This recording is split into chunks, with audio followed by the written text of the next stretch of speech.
boys and girls. Mrs. Tate here, reading School Days According to Humphrey, Chapter 12, Hickory Dickory Dock. Friday morning, I was tired and a little grumpy because I thought Mrs. Brisbane might be upset that I mixed up her cards. I was also worried about Harry. All week long, I'd held my breath after every bell, wondering if Hurry Up Harry would be tardy or not. After all, he'd made a deal with Mrs. Brisbane.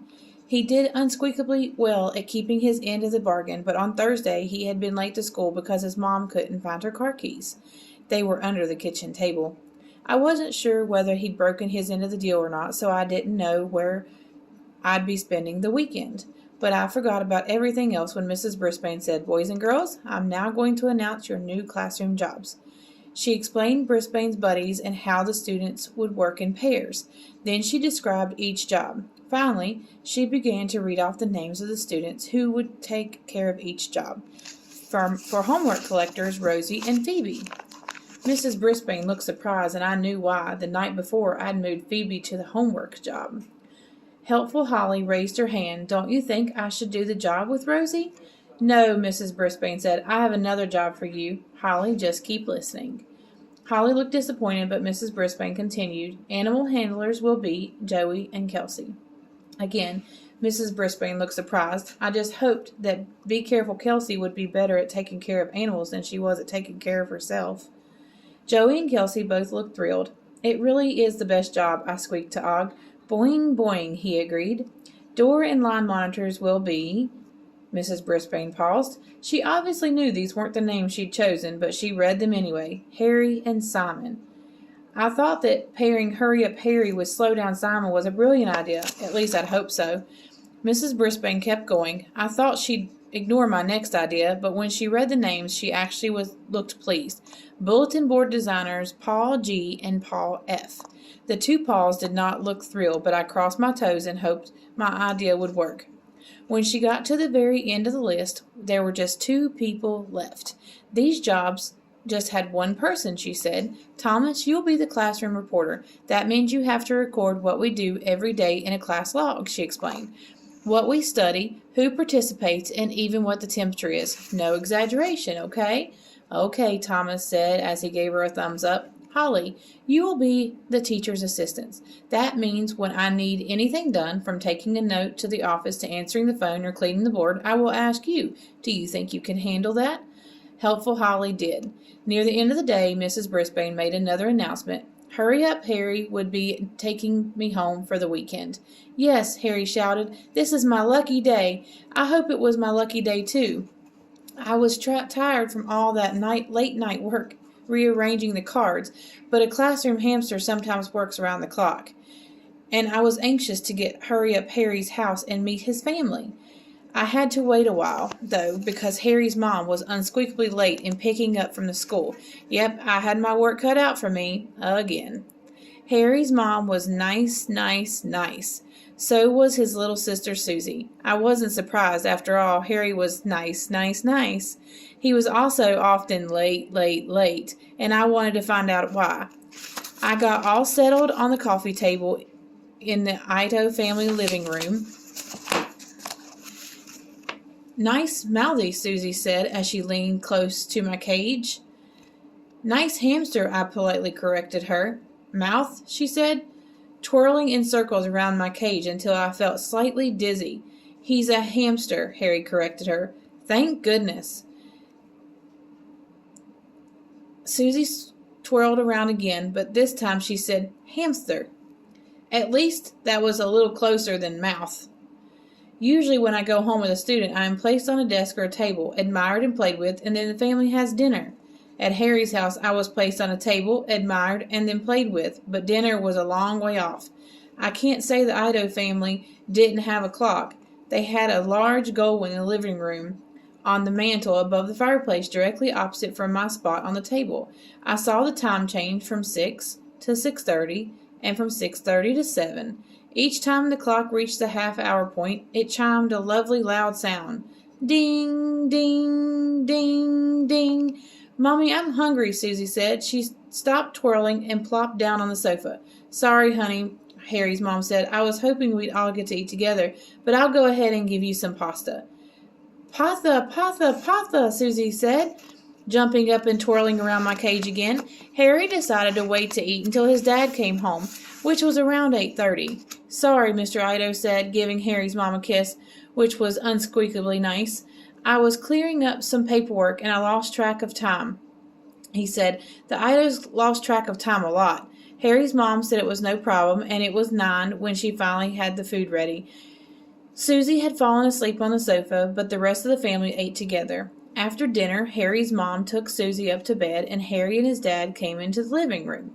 "Wow, I didn't know it was so late," Mr. Ido said, looking up at the large, shiny gold clock over the fireplace. "It's bedtime for you too, Harry." "Oh, Dad, it's Friday night. Can't I stay up a little while longer?" Harry asked. Harry's dad said it was okay, especially since he had gotten home late and hadn't had much time with his son.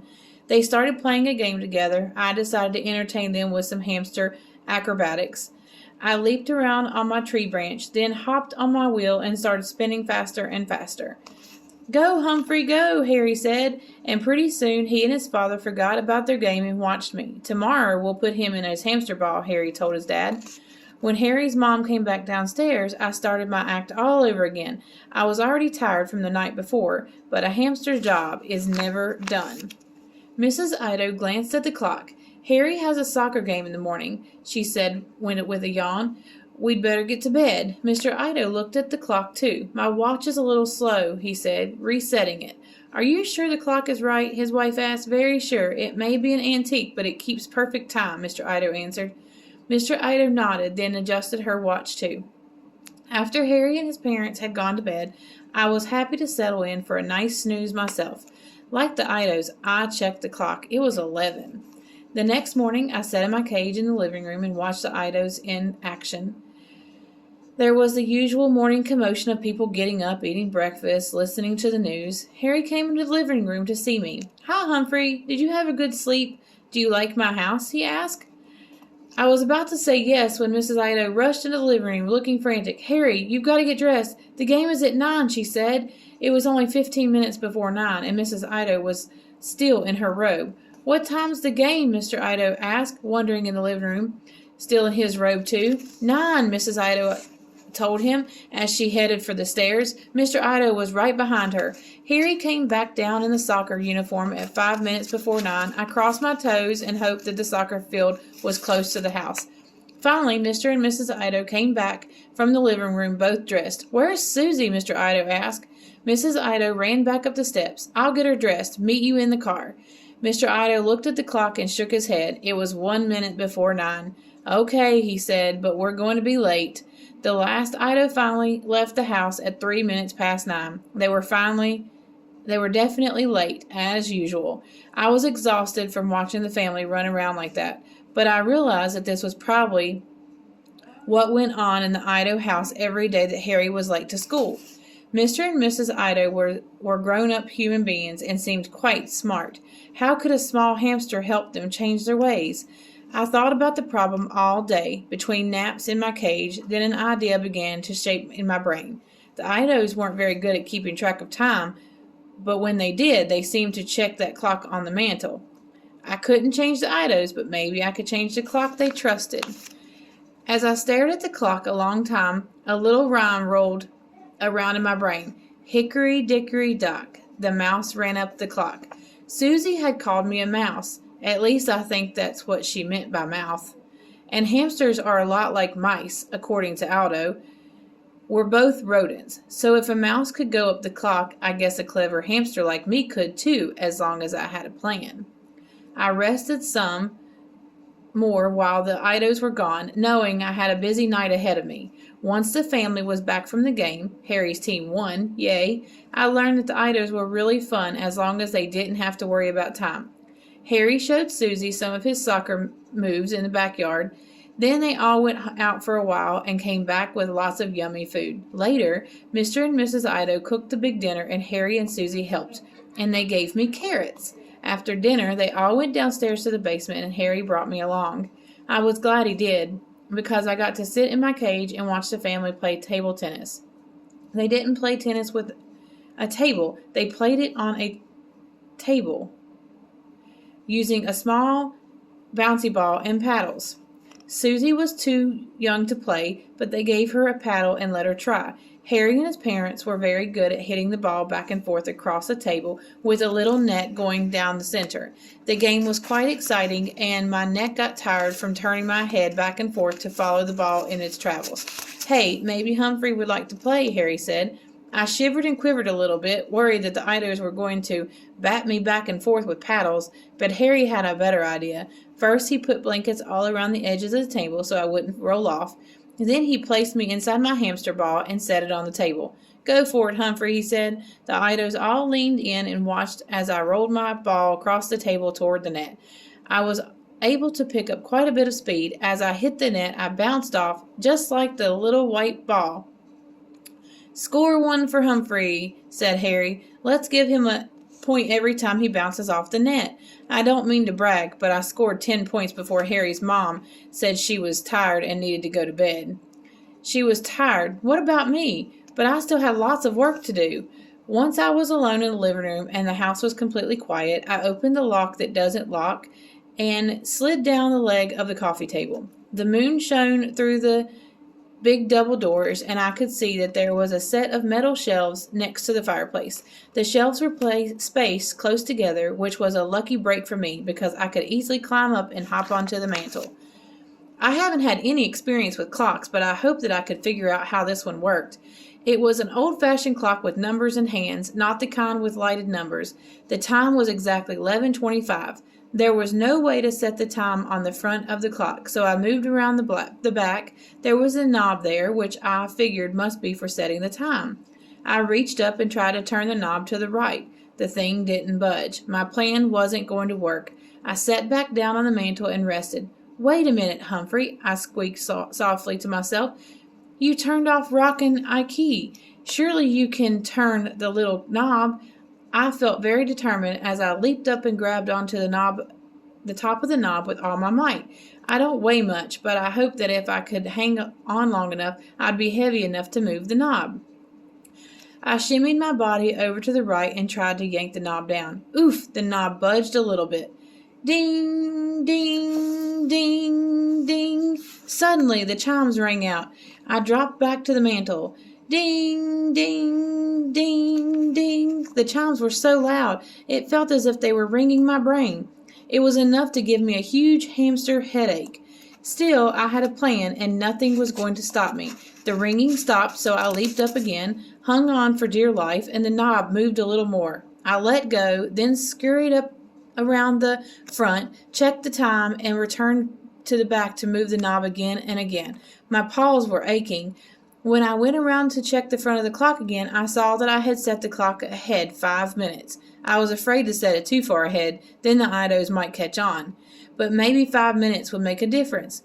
Feeling unsqueakably pleased with myself, I looked for a way back to my cage. The thought of climbing down the wire shelf made my stomach a little queasy.